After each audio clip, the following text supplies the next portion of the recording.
ॐ नमो भगवते वासुदेवाय। श्रीशुक उवाच इत्युक्ता सादिति राजन् स्वभर्त्रा कश्यपेन वै अन्वतिष्ठद्व्रतमिदं द्वादशाहमतन्द्रिता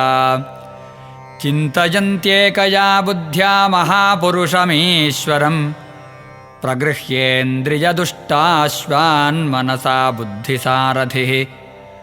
मनश्चैकाग्रया बुद्ध्या भगवत्यखिलात्मनि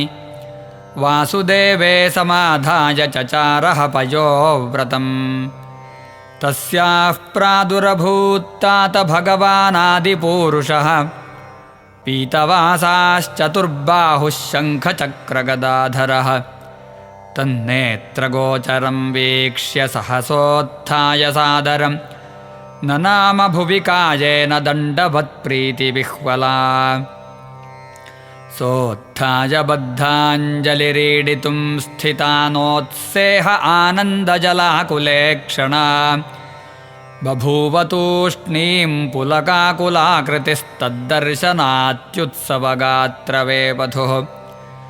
प्रीत्या शनैर्गद्गदया गिरा हरिं तुष्टावसादेव्यदितिः कुरुद्वः उद्वीक्षति सा पिबतेव चक्षुषा रमापतिं यज्ञपतिं जगत्पतिम् अदितिरुवाच यज्ञेश यज्ञपुरुषाच्युततीर्थपादतीर्थश्रवश्रवणमङ्गलनामधेय आपन्नलोकवृजिनोपशमोदयाद्य सन्नः कृधीश भगवन्नसि दीननाथः विश्वाय विश्वभवनस्थितिसंयमाय स्वैरङ्गृहीतपुरुशक्तिगुणाय भूम्ने स्वस्थाय शश्वदुपबृंहितपूर्णबोधव्यापादितात्मतमसे हरये नमस्ते आयुः परं वपुरभीष्टमतुल्यलक्ष्मीर्द्यो भूरसाः सकलयोगगुणास्त्रिवर्गः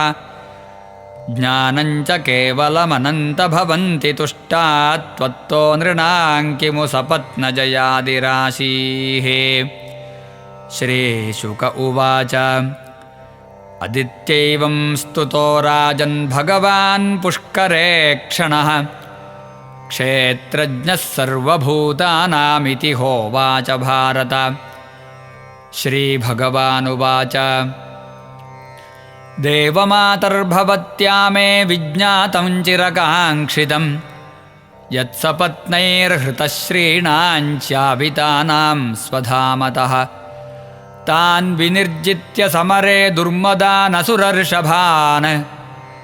प्रतिलब्धजयश्रीभिः पुत्रैरिच्छस्युपासितुम् इन्द्रज्येष्ठैः स्वतनयैर्हतानां युधि विद्विषाम् स्त्रियो रुदन्तीरासाद्य द्रष्टुमिच्छसि दुःखिताः आत्मजान् सुसमृद्धांस्त्वं प्रत्याहृतयशश्रियः नाकपृष्ठमधिष्ठाय क्रीडतो द्रष्टुमिच्छसि प्रायोऽधुना ते सुरयूथनाथा अपारणीया इति देवि मे मतिः यत्तेऽनुकूलेश्वरविप्रगुप्ता न विक्रमस्तत्र सुखं ददाति अथाप्युपायो मम देवि चिन्त्यः सन्तोषितस्य व्रतचर्यजाते ममार्चनन्नार्हति गन्तुमन्यथा श्रद्धानुरूपं फलहेतुकत्वात् त्वयार्चितश्चाहमपत्यगुप्तये पयोव्रतेनानुगुणं समीडितः स्वांशेन पुत्रत्वमुपेत्य ते सुतान् गोप्तास्मि मारीच तपस्यधिष्ठितः उपधावपतिं भद्रे प्रजापतिमकल्मषं माञ्च भावयति पत्यावेवं रूपमवस्थितम् नैतत्परस्मा आख्येयं पृष्टयापि कथञ्चन सर्वं सम्पद्यते देवि देवगुह्यं सुसंवृतम् श्रीशुक उवाच एतावदुक्त्वा भगवांस्तत्रैवान्तरधीयत अदितिर्दुर्लभं लब्ध्वा हरेर्जन्मात्मनि प्रभोः उपाधावत्पतिं भक्त्या परया कृतकृत्यवत् स वै समाधियोगेन कश्यपस्तदबुध्यत प्रविष्टमात्मनि हरेरंशं ह्यविदधे क्षणः सोदित्यां वीर्यमाधत्त तपसा चिरसंहृतम् समाहितमनाराजन् दारुण्यग्नि यथानिलः अदितेर्धिष्ठितं गर्भं भगवन्तं सनातनं हिरण्यगर्भो विज्ञाय समीडे गुह्यनामभिः ब्रह्मोवाच जयोरुगाय भगवन्नुरुक्रम नमोऽस्तु ते नमो ब्रह्मण्यदेवाय त्रिगुणाय नमो नमः नमस्ते पृश्निगर्भाय वेदगर्भाय वेधसे त्रिनाभाय त्रिपृष्ठाय शिपिविष्टाय विष्णवे त्वमादिरन्तो भुवनस्य मध्यमनन्तशक्तिं पुरुषं यमाहुः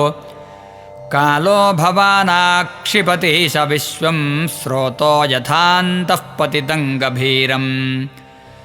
त्वं वै प्रजानां स्थिरजङ्गमानां प्रजापतीनामसि सम्भविष्णुः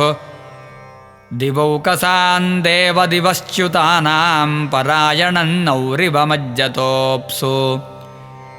इति श्रीमद्भागवते महापुराणे पारमहंस्यां संहितायाम् अष्टमस्कन्धे वामनप्रादुर्भावे सप्तदशोऽध्यायः सर्वत्र गोविन्दनामसङ्कीर्तनं गोविन्द गोविन्द।